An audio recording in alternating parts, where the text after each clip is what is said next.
Hello, everyone, and welcome back to this episode of Just Another Year Chicago. My name is Nick Brody. I told you guys I was bringing on a special guest, and I promised you that for sure. Swift Sports Network. I have Swift with me right now. We just learned that we've definitely crossed each other's paths in the past. I guess I went to the bar that he used to be a bartender at all the time, so it was a small world.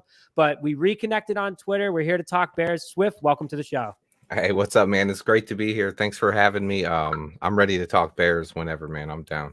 Yeah, and that's what we're hitting on today. Week 5, Bears versus Vikings preview in Minnesota. Bears are 2-2. Vikings are 3-1. Bears are coming off a loss to the New York Giants. The Vikings are coming off a win over the pond to the New Orleans Saints. I personally think that the Vikings are super overrated, especially with what I'm about to bring to you guys about the Vikings defense.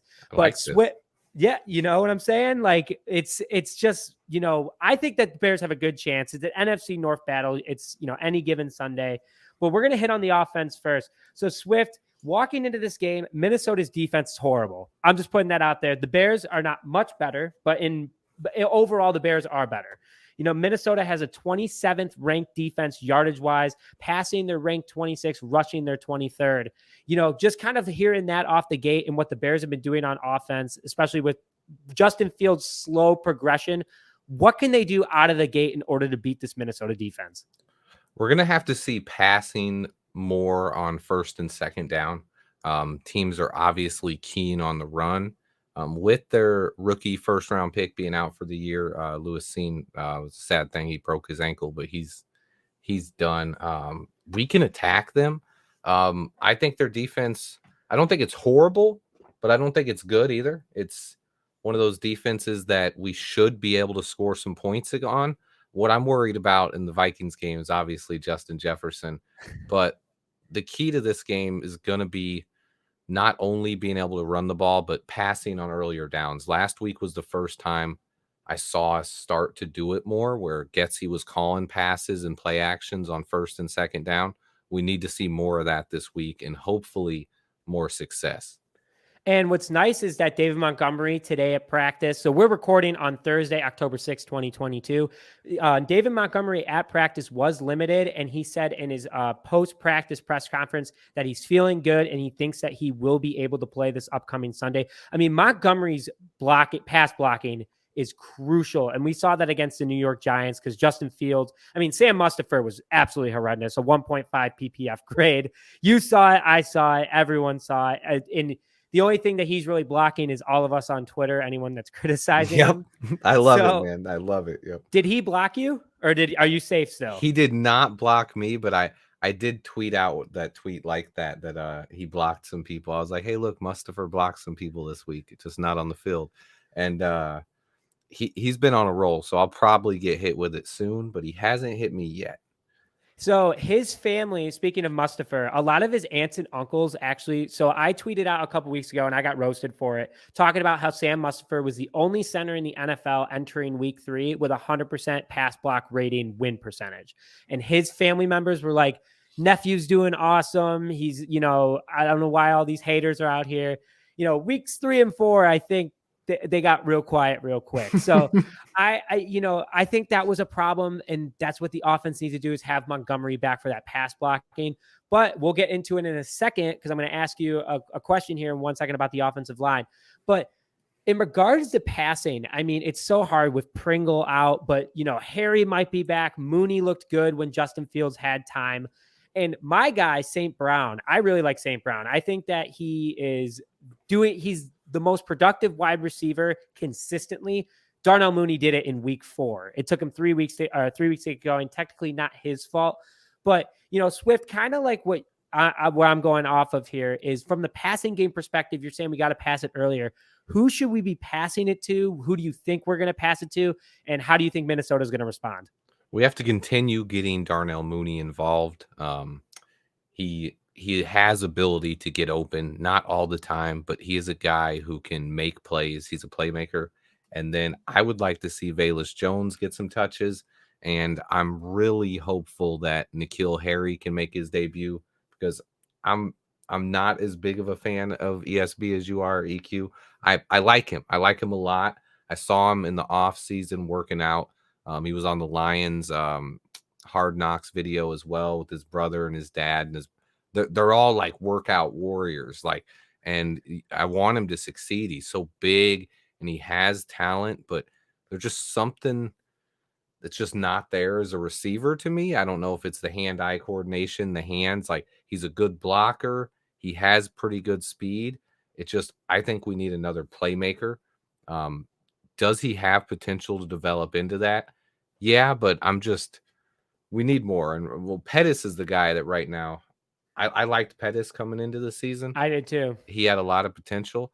He's not getting open, and right now he's just not doing anything. And I was hopeful that he'd be able to, because he's shown he has talent. He was a second round pick in the NFL. He's a guy who bursted onto the scene as a rookie and had success, but I don't know. I don't see that speed or that burst anymore. And sometimes that's kind of, as a fan, or as us guys who make our own content here and scout guys like this, it's hard to know exactly what happens with guys like that, Mm-hmm. because guys can have the talent. You don't know if, after they got paid, made it to the NFL, if they stopped working out as hard or got lazy, or it's an injury that's sapped some of that speed.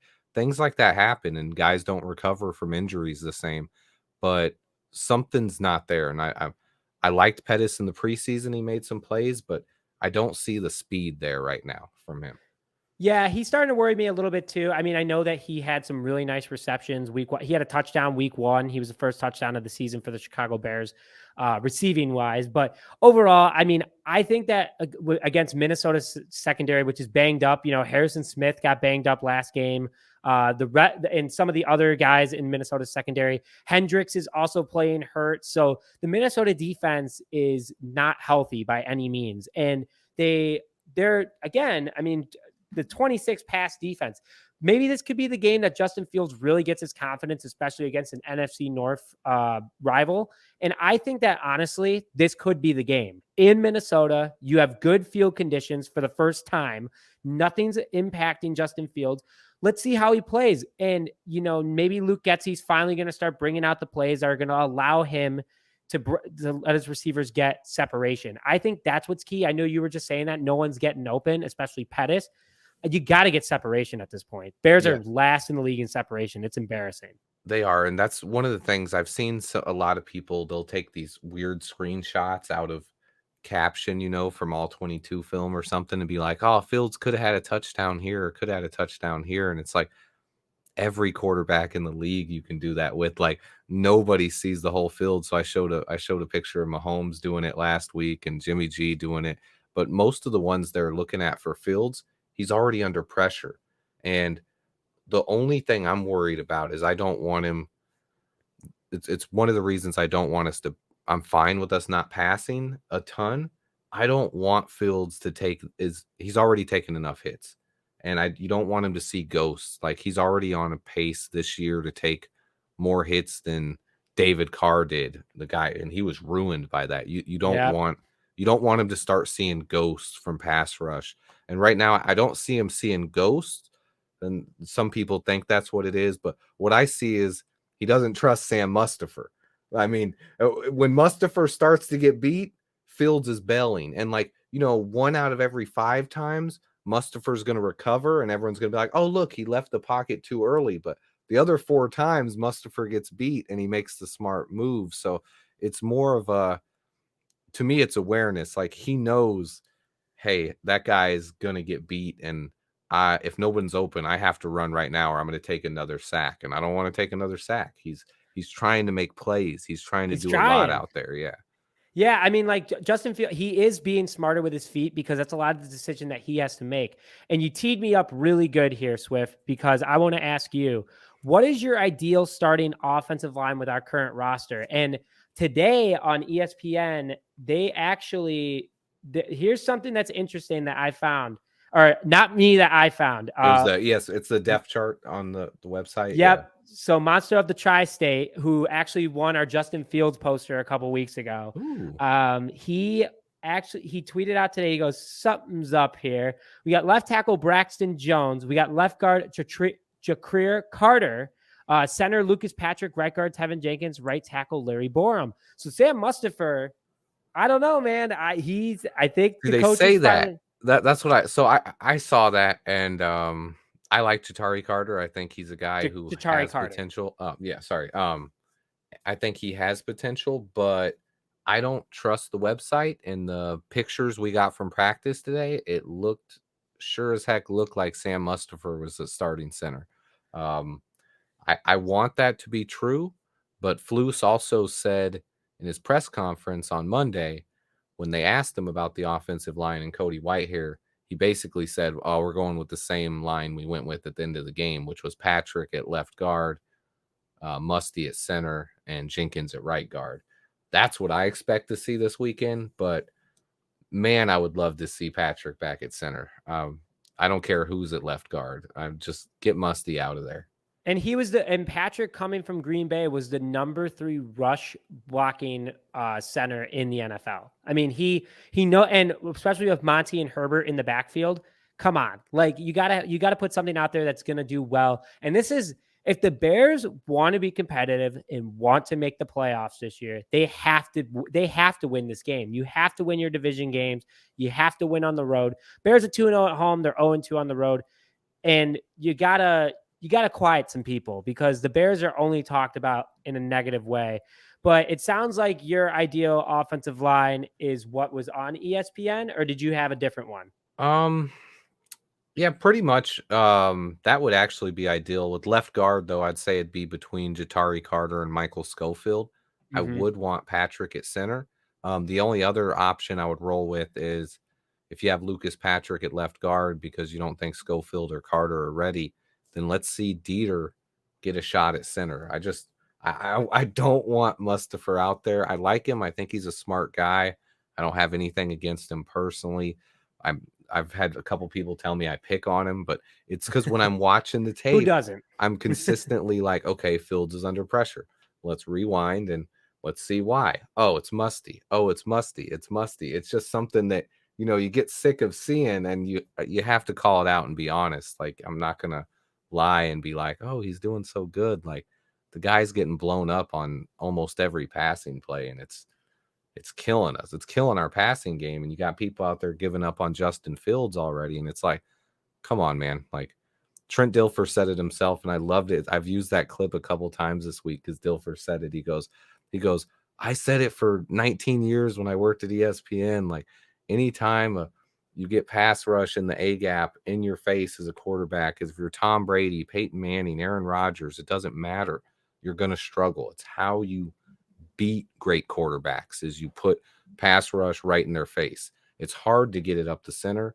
Usually teams have to get it around the edges, but if you can get it up the center, that's why Aaron Donald gets paid so much money. And it's like, it's a big deal. So everyone looks like Aaron Donald against Sam Mustipher, exactly, man. That's the thing. Yeah, we're going to have people getting paid out there. All these D linemen for the Vikings, Lions, and Packers are like, oh man, we get to play Musty twice.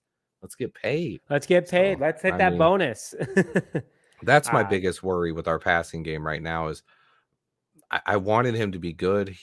He was a guy who had a good story a couple years ago, but right now my ideal offensive line is any combination of left tackle, Braxton Jones, right tackle. If Larry Borum struggles more, I would even say maybe try Riley Reef out there, but the biggest issue for me is just get Mustipher out of the lineup right now. He's just not it. And against Minnesota, I mean, a team that's ranked 23rd against the run, I think that their pass rush defense isn't as aggressive, but it's Minnesota Bears. They're going to play a little harder. They're going to play a little meaner. There's going to be a little less flags. The officiating crew that is officiating our game this week is ranked 9th in the NFL for least amount of penalties out of, 16 crews that can be out there. Nice stat. I like it. Yeah. So, I mean, like, it sounds like they're going to let it get a little dirty this week, which I'm excited about because, let the boys play. That's all I got to say. Let them have fun. Let them hit. Obviously safe. You don't let him hit Justin Fields. Come on now. We know he takes at least throw the flag for that. Yeah. Seriously. But, Minnesota's defense, I'm not insanely worried about. I was more worried about New York's, to be honest, because New York's a young upcoming team like the Bears, and they're a little bit farther ahead. And I like what they got going over there. It's crazy. They out schemed us on 100%. offense and defense. I honestly think we had a little bit more talent than them, but that their rollout plays, the designed rollouts, they ate up our young players with that. Like everybody was biting and it killed us. And then on the defensive side of the ball, they schemed that pressure right up the middle.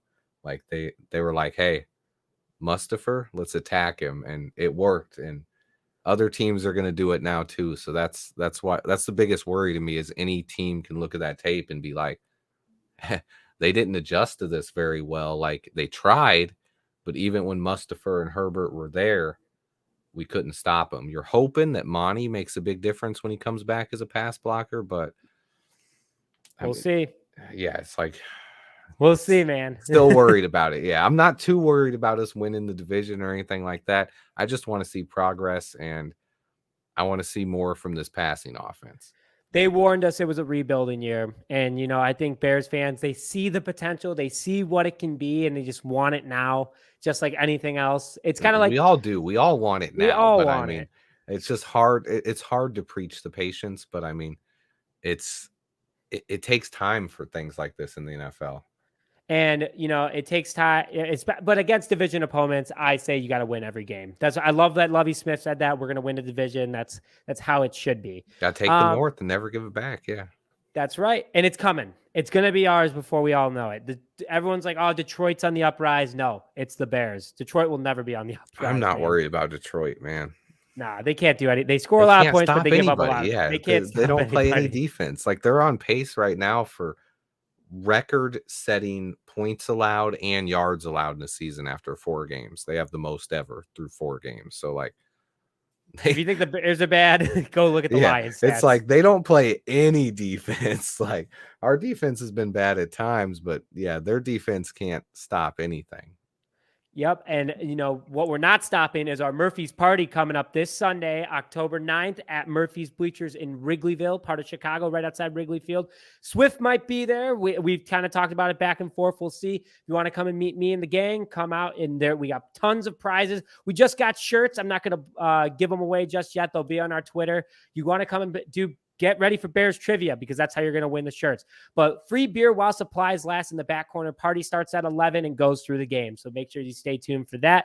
But let's go into the defense now. So the Chicago Bears defense is ranked 21st in the NFL after week 4. Against passing, they're the 4th ranked defense, but rush, they are dead last. The Bears gave up a ton of rushing yards, and the Minnesota Vikings have a pretty good backfield currently right now. Their offense is ranked 16th overall with passing at 13th. So our passing defense outbeats their passing offense. But Minnesota has a 22nd rushing offense, but again, 32nd, we are the worst in the league of giving up rushing yards. So in your eyes right now, who has to stop the backfield of the Minnesota Vikings?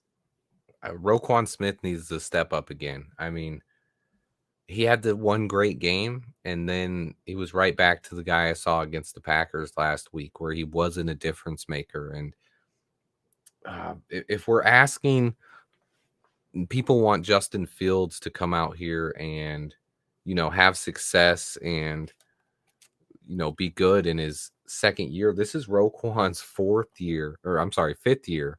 And he's wanting to get paid the highest contract in NFL history for an outside linebacker. And if he can't produce on a weekly basis, that's bad for our team. I mean, or you don't want to sign him at least, but he's a guy who has to show up. And I'm worried about Dalvin Cook. I know they have a two-man offense that's tough to beat. I mean, Thielen's out there. They have other guys who are okay, but they have 2 playmakers that can beat anybody in the NFL. And that's Justin Jefferson is, no matter what their offense is ranked, like as in passing wise, Justin Jefferson is top 3 most dangerous receivers in the game. And if Jalen Johnson's out, that's trouble. Like that's big trouble. He's gonna get some yards and he's gonna eat. And then Dalvin Cook hasn't really got going this year to the extent that he has in the past, and he's kind of having a down year, but he's still one of the best backs in the league. So I'm worried about their offense specifically. Yeah, I mean, Dalvin Cook, a lot of people are like, oh, he's starting to get old. I mean, he's just hurt, but when he's healthy, which he pretty much is right now, he can rip up a defense. And Akeem Hicks is not on the Bears side of the ball anymore in order to stop him. That was his kryptonite, and I'm a little worried about that. In regards to passing, we're going to get into injury report in a minute. Justin Jefferson's on my fantasy team, and I'm willing to take the loss this week as long as the Bears win. I know it's always that moment where you're like, oh, I can't bench him. I can't bench him. I know. I said to myself, okay, if the Bears allow him to get like 12 points without getting a touchdown, I'd be content. I think as long as he doesn't score, I hope they shut him down. I mean, yeah, I think everyone else is like, Nick, you got to take the hit this week. And honestly, I would. If the Bears beat the Vikings because of that, 100% I would take the hit that week. Oh yeah, for sure. I'm worried about Jefferson though, especially if JJ doesn't play, but yeah. And their offensive line isn't the greatest either. I mean, I know the Bears pass rush has struggled, but this could be the game where Robert Quinn and Travis Gibson get their swagger back, which they need. I mean, Robert Quinn has the same amount of snaps as Dominique Robinson and only has 1 sack. Last year at this time, he was on pace to break the record because he already had 5 sacks entering week 5. Yeah. So it's so frustrating because Robert Quinn, his first year, everyone was like, oh, he's a bust. Comes back last year, breaks the record, and this year he's off to a super slow start. But he's played some really good left tackles, though. I mean, he has, and also the Bears aren't blitzing nearly as much as they used to, which I'm not gonna lie, I kind of hate. I wish that you have these weapons to blitz, use them. I mean, Jaquan Brisker has the same amount of sacks as Robert Quinn this year so far, as crazy as that is to say. So like the Bears, in my opinion, like you kind of hit the nail on the head. Roquan Smith has to have another 16 tackle game. Nicholas Moreau has to play like he did against the Houston Texans. And that secondary needs to do whatever it can to stop Justin Jefferson. Even with Jalen Johnson out, Kindle Vildor has stepped up this year so far. Eddie Jackson's looking like his old self. And then he's getting those picks, man. He's getting those picks. I mean, 3 picks in 4 games. What more do you want? I mean, unfortunately, he lost his record of being being undefeated. Man. I jinxed that though. I'm not gonna lie. I tweeted that out. Yeah, I saw it on Twitter. I mentioned it a couple times. I was like, everyone's like, "Shut up!" I was like 12-0 when Eddie gets a pick. I was like, "Let's go. This is gonna be a dub." And then I was like, "Oh nope." Someone said it, and it was me. Somebody jinxed us. Yeah, that was me. I take the full blame. But also there was a lot of other to blame for that game. But it sounds like we're in agreement that the defense just needs to tackle everybody and shut everyone down. It's not hard to shut down Kirk Cousins because when Kirk Cousins turnover, yeah. I mean, the key is not letting them do what other teams have been able to do to us, which is just run over us. It's why our pass defense is good, but I mean, I've been saying all season, I think we have the potential to be a top 10 pass defense, but the stats are a little skewed right now. The reason we're giving up such less passing yards, though, is because teams really haven't had to pass on us yet. I mean, you saw it with the Giants that when they had both of their quarterbacks out of the game last week and have Saquon Barkley in Wildcat and still drive down the field and score points on us. So right now, our biggest thing is we have to stop the run. And Dalvin Cook's my biggest worry. Like, obviously, Justin Jefferson's such a huge threat. You can't forget about him, but we have to stop Dalvin Cook first and then force him to pass. And when they get there, that's when Robert Quinn, Dominique Robinson, Travis Gibson, Eddie Jackson, somebody is going to have a chance to make a play. And it's whether or not we can make plays in the passing game. You have to. And speaking of the passing game, you're teaming me up so well tonight, man. Let me tell you. Hey, let's go to the injury report. So the Bears released today that Matt Adams was a full participant in practice this week. He should be back this Sunday, which is, in my opinion, a big game back because we haven't been using Sanborn, which I don't get. But Dane Cruikshank is still out with that hamstring injury. The tight end killer is still out. I'm starting to get upset because I want him to play. I want him to be a factor of the Chicago Bears. I think he could be. Ryan Griffin, tight end with his Achilles, was limited again today. He's on pace to play this upcoming Sunday.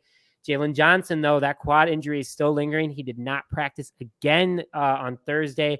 We'll have a report on our Twitter, and I'm sure Swifty will too, in order about tomorrow.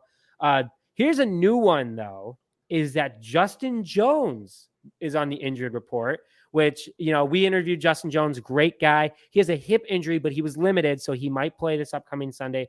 David Montgomery was back practicing for the first time this week, limited with that ankle injury. Sterling Weatherford was out with an illness, did not practice. And then Jalen Jones, defensive back, was a full participant today in practice. So out of all those names, Swift, who's the most impactful? Jalen Johnson's pretty easy. It's Jalen. Yeah, it's Jalen all day. I mean, Monty's a pretty big impact. I guess since he's the one that returned to practice, maybe that's the bigger impact. But Jalen being out is definitely the biggest worry.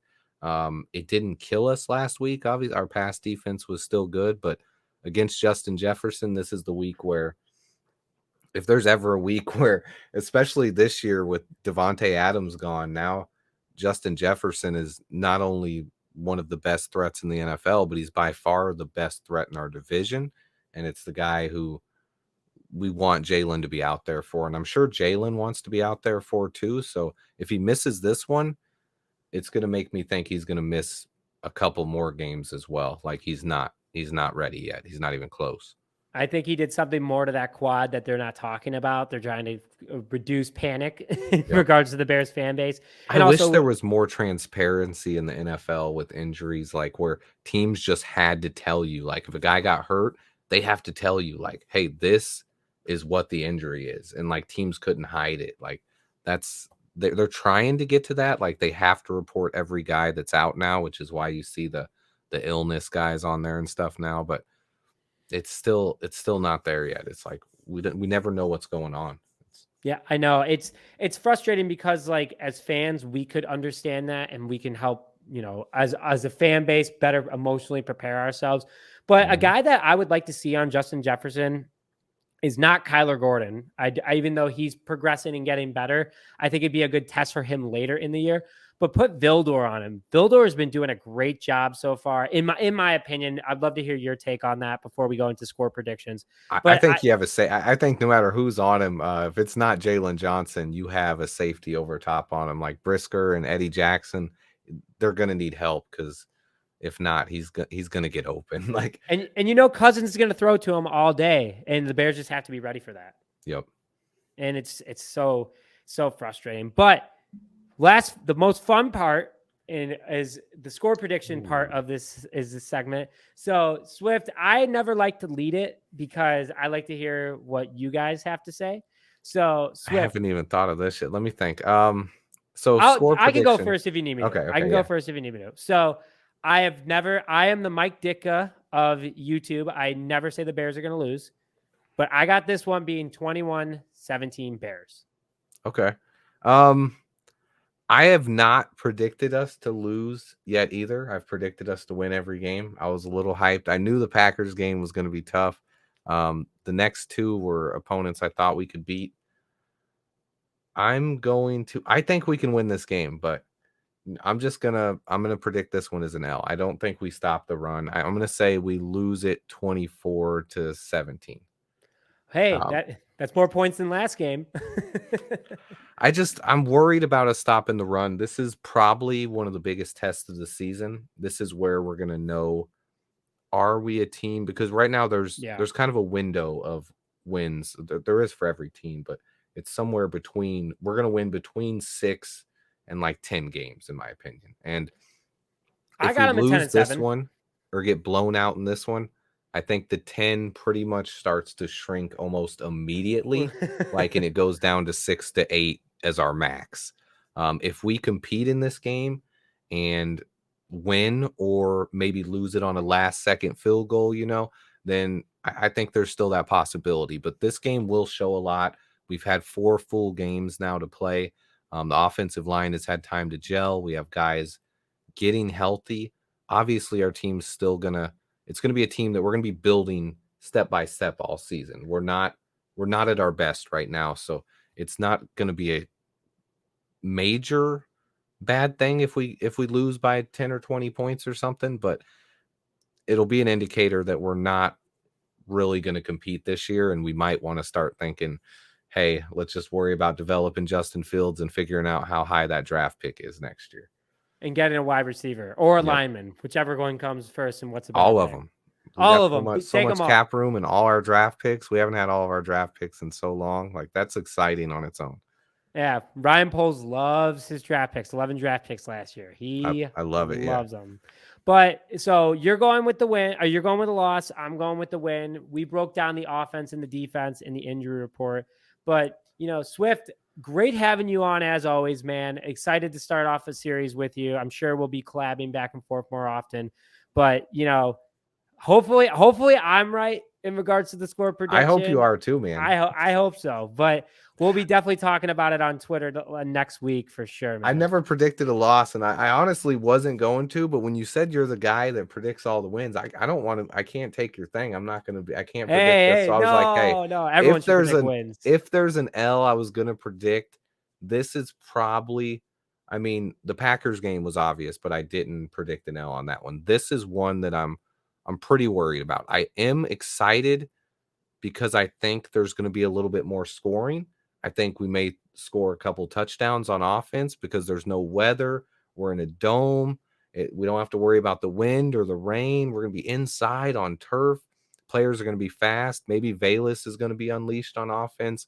Players are a little faster on turf. That's just how it is. But so I think our offense is going to be better, but can we stop the Vikings? Even though I don't like Kirk Cousins, like, I'm worried about our defense right now, especially without Jalen. Well, hoping for the best. We'll be back next week with a little bit more. But Swift, thanks for coming on, man. Really appreciate it. Man, it was an honor. Thanks for having me on, brother. We'll work together again soon, man. Bear down. Bear down, everybody. And thank you for joining this episode of Just Another Year Chicago. My name is Nick Rohde, joining along Swift, and we'll see you guys next time.